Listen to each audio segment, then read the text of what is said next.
Assalomu alaykum, kanalımıza abunəçiləri, YouTube kuzatuvchi chorva ishqibozlari. Yine bugün sizlərə xudo xolasa Xanqa Pobedada satıladığım mallar var göstərib ötəmiz yurtdaşlar. 2 dənə ökütçəmiz zorundan.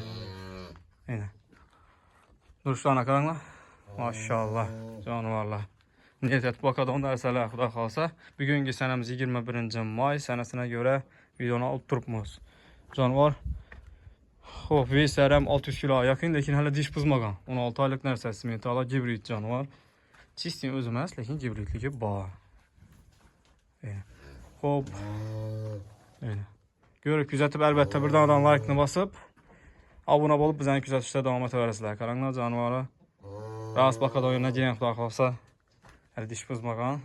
Baqadon narsa, baland. Bo'ylarni o'lchagan ekanlar, bo'ylar 1.40 dan balandroq chiqib turibdilar egasi. 1.40'dan ziyad. Vesaram şu 600 kilodan serpasılar şu yakılab baradı. Yine. Canavarını gelip üstünde savdalaşlarınızı tavsiye ederim yine. Gelip görüversizler. Videoda katta kişine görünüşen mümkün. Kişiye nerse emez. Hop, imundan yine medisini zorla bak. Bularını yiyip içişi, kesel sağına garantiye 100% xudo xolasa.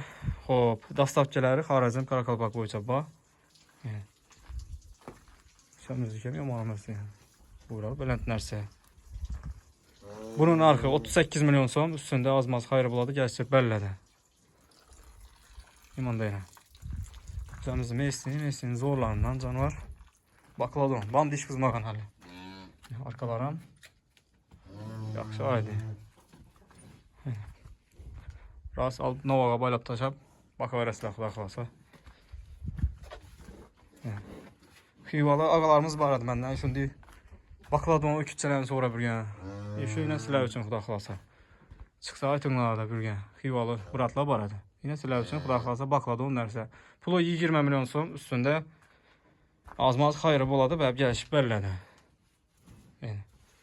Bunu boyam 1.20'den belənd. Ölçəb qoyğanəkərlər bunu boyunu.